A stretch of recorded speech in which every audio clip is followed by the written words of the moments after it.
बोरी पारदी गौशाला में मैं चालक हूँ, वह काम करता हूँ। इधर जो शेतकरी अपनी गौ माता यहाँ बेचते हैं, वह या तो शारीरिक व्यंग होती है या बच्चा नहीं देती है, ऐसी जो शेतकरी को नहीं संभालने को आती है वैसे वो बेचते हैं। और ऐसी एक गाय वरवन गांव में थी, यह हमारे गौशाले में दाखिल हो गई। वहाँ जो संचिति हॉस्पिटल के पराग संचिति डॉक्टर है, उनके सहयोगी डॉक्टर सलील जैन यहाँ आए उनकी टीम लेके, और उन्होंने ये पाव बिठाया। जो आपने गौ माँ देखी है वो अपघात में उसके एक पैर चला गया था, तो उसे हमारा एक मित्र है अमर जगताप बोल के, वो यहाँ पे गौमूत्र लेने के लिए आए थे।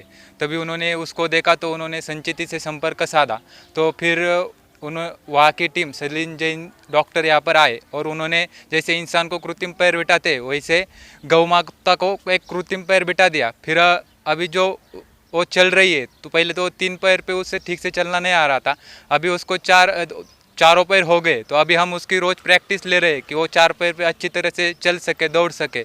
लंगड़ाती गाय को दिया है जीवदान, सुनकर अच्छा लगता है, लेकिन जो लोग इसके पीछे हैं, यानी चौफुला स्थित जो गौशाला है, उन्होंने इस बेजुबान जानवर को तड़पता हुआ देखा और दर्द देखा नहीं गया।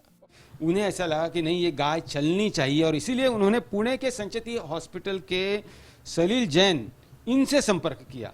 और सलील साहब ने क्या कुछ किया इस गाय के लिए, उनसे बात करते हैं। सर बताइएगा। लॉकडाउन के दौरान मुझे फ़ोन आया कि एक हमारे गांव में एक गाय है जिसका पैर कट गया है। तो मैंने जैसे ही लॉकडाउन थोड़ा सा कम हुआ, मैं पहला मौका देख के उस गांव में गया। मैंने उस गाय का नाप लिया। ऐसा लगा कि गाय बहुत ही कमज़ोर है और उसको थोड़ा समय लग सकता है ट्रेनिंग के लिए। तो हमने 1 हफ्ते में उसका पैर बनाया, फिर गए पैर को फिट किया, काफ़ी देर उसके साथ समय बिताया। उसकी क्या प्रॉब्लम, क्योंकि बेजुबान जानवर है, बात नहीं कर सकता, तो हमें मॉनिटर करना ज़रूरी था, देखना ज़रूरी था कि वो उसका रिएक्शन कैसे रहता है, वो किस प्रकार से चल पाती है। उसने काफ़ी सहयोग दिया, काफ़ी देर तक खड़ी रही, वो थोड़ी बहुत चली भी, पर डरी हुई बहुत थी। तो हमने भी कोई जल्दबाजी नहीं की, फिर हमने उसको मॉनिटर किया और फिर हम पिछला हफ्ते फिर से गए उसको चेक करने के लिए। तो वो ठीक ठाक थी, खड़ी हुई थी, ज़्यादा कुछ चल नहीं रही थी, बट मुझे लगता है आने वाले समय में वो चलने लगेगी, जैसे उसकी थोड़ी सी घबराहट कम होगी।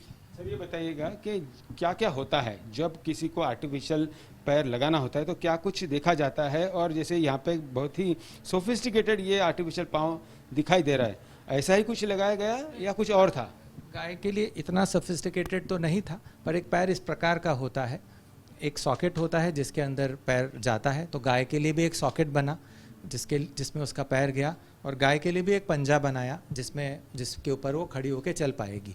क्योंकि अभी इतनी जल्दी उसको घुटना था, तो घुटना नहीं लगाने की ज़रूरत पड़ी, पर सॉकेट और पंजा हमने उसको बिठाया, पूरी तरीके से एक पैर बनाया, जैसे इंसान का पैर बनता है बिल्कुल वैसे ही वो पैर बनाया। इतना ही बड़ा, या जो घुटने के नीचे का पोर्शन? घुटने के नीचे का पोर्शन। और आने वाले समय में जैसे जैसे उसका आदत पड़ेगी तो उसमें क्या क्या चेंजेस लाने हैं वो हम आगे की तरफ से तैयारी करेंगे। और जो नीचे का पंजा है, जैसे आदमी का पंजा होता है बड़ा सा होता है, तो जैसे गाय का, जानवर का होता है वैसे बिल्कुल हमने उसका जो पंजा बनाया बिल्कुल गाय के पंजे जैसा ही उसका शेप दिया और हमने उसका पंजा बना।